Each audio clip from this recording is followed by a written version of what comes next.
Good morning guys. Panibagong araw. Mayroon naman tayong customer.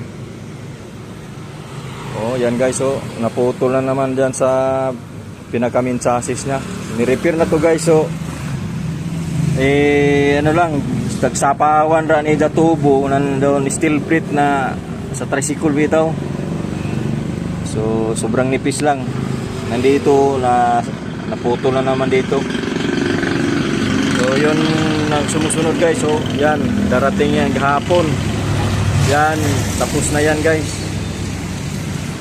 So grabe, nakahilira na yung mga repairo na to na mga chassis. Ito ang isusunod natin. So sa lahat ng gustong magnood ng paano natin i-repair, doon lang kayo sa YouTube channel natin na Knowledge Adventure TV. Doon